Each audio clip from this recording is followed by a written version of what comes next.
Social and Emotional Learning for Pre-K and Kindergarten, Lesson 7. The Power of Our Words. Hi, friends, and welcome back to episode 7 of SELTV on the Motivation Station. My name is Christina Coppola. I'm a social and emotional learning specialist, and I will be joined again today by my friend Trace. And we are so thrilled to be back with you for episode 7 of Social and Emotional Learning Television for Pre-K and Kindergarten friends. The last time we were together, we talked about the power of listening. We talked about using your ears. We talked about using your eyes. And we talked about asking questions and making statements to help the other person feel like they were being listened to. So I hope you guys have been practicing your power of listening. Today, we're going to talk about the power of your words. But before we do that, we always start our sessions with our mindfulness practice. Now remember, mindfulness is about taking the time to pay attention to what's happening right now in the present moment. And the best way to do that is to slow things down and to focus on your breathing. Mindfulness is great because it helps you to focus. It gets your brain ready to learn new things, and it helps you have better control of your body and your emotions. It's a really great practice, and if you've been doing it with us all this time, you've learned so many new strategies you can use to stop and take a breath and get your calm. We love mindfulness here at SELTV. For today's mindfulness practice, we're going to do lion breathing. Pretty fun, huh? So, like we always do, we are going to start in seated mountain. That means we're sitting crisscross applesauce, nice and tall, like there's a piece of string holding your head up. And today, we are going to do our breathing. We're going to breathe in through our nose. And when we breathe out, we're going to make a sound and put our hands out like a lion. Now, with this practice, you're going to try to see how long you can make your breathing out to make that last as long as you can. Are you guys ready? All right. Deep breath in through your nose and out. Deep breath in through your nose and out. Last one. Deep breath in through your nose and out.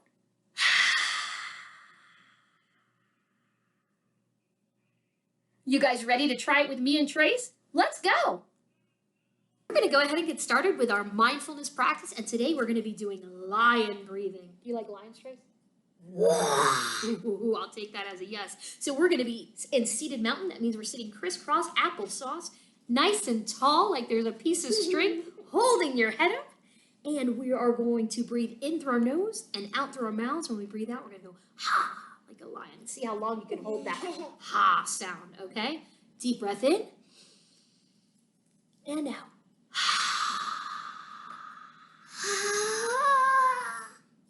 Deep breath in through your nose and out. Last one, deep breath in and out.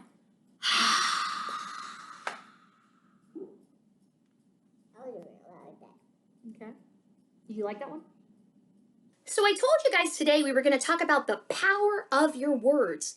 Did you know how powerful you are? The things that you say can make someone feel better or worse. And so we really have to pay attention to the things that we say to each other and the things that we say to ourselves. We're going to talk about how hurtful words can affect other people. And I'm going to use this piece of paper to show you. You see how smooth it is? There's no rips or folds or tears in it. But imagine someone said something not so nice to this piece of paper. Like, piece of paper, I don't want to be your friend.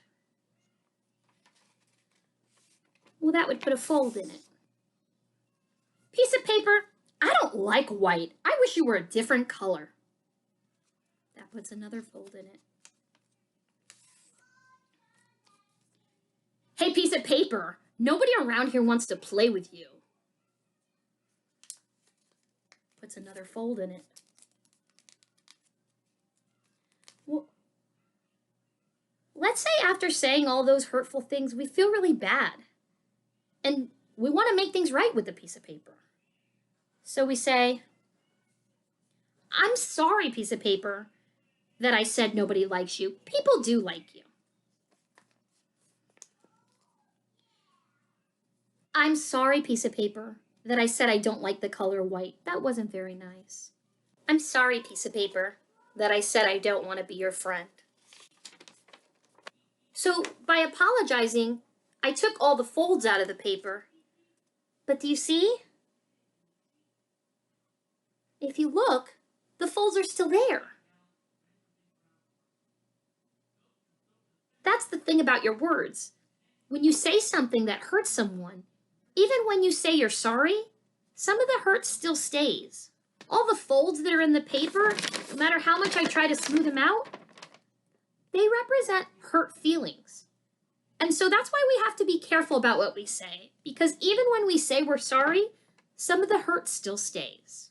This shows you how powerful your words are. Today, we're going to talk about taking the time to think about the things you say before you say them out loud so that you don't hurt other people. Your words are like your superpower. And so the cool thing about them is that they don't start out loud. They start in your head.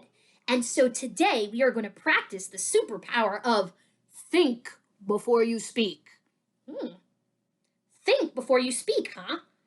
Well, what that means is before I say something out loud for other people to hear it, when I hear it in my self-talk, in my head, I'm going to stop and ask myself, is what I'm going to say helpful or hurtful? And if it's helpful, then I'll say it out loud. But if it's hurtful, I'm just going to think it and keep it to myself because I don't want to hurt other people. So how do you know if what you're going to say is helpful or hurtful? Something that's helpful is something that's going to make things easier for the other person. Something that is helpful might make the other person feel better. Something that is helpful might be something that you have to say or need to say to keep everyone safe. Something that is hurtful is something that might make the other person not feel so good.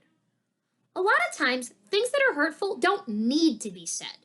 And so even if you have a thought that isn't so nice, if you keep it in your head and don't say it out loud, then it won't hurt the other person. That's the power of your words. You can protect people.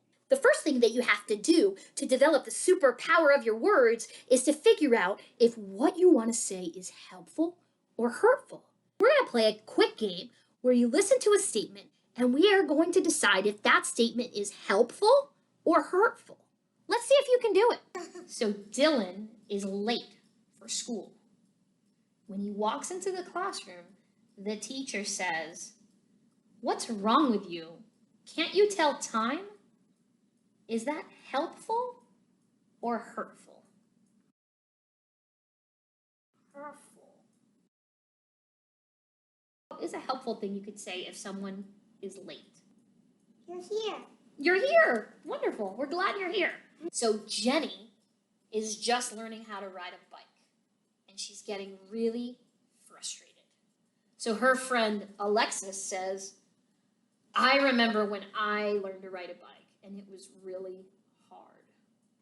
Is that helpful or hurtful? A little help. Okay. So Billy got a new haircut, and a bunch of the kids at school are making fun of his haircut. And John walks up and says, "You know what, Billy? They're right. Your hair looked better before." Is that helpful or hurtful? Hurtful. So now that you guys have worked on the first step towards the power of your words, we're going to take it to the next level. Now that we can tell if something's helpful or hurtful, we're going to decide as we work on our think before you speak, if what we're thinking is something we should keep in our head or something we should speak out loud. So we're going to go over some statements, some things that someone would say. And if you think it's something that they should think only, keep in their head, you're going to point to your head and say, think. And if it's something that it's cool to say out loud that's going to be helpful, then you're going to say speak. And Trace is going to play along with you. Have fun. That is an ugly shirt. Should you think it or speak it? Think it. Your artwork is very interesting. Speak it. I noticed you have some food stuck in your teeth. Spink it. That's a dumb idea. Keep it. Keep it in your head. Okay. I need some space. Speak it. Sounds like you guys have mastered your superpower of your words. So this week, I want you to practice before you say something, stop and think before you speak. And if what you're going to say is helpful, then you're going to speak it.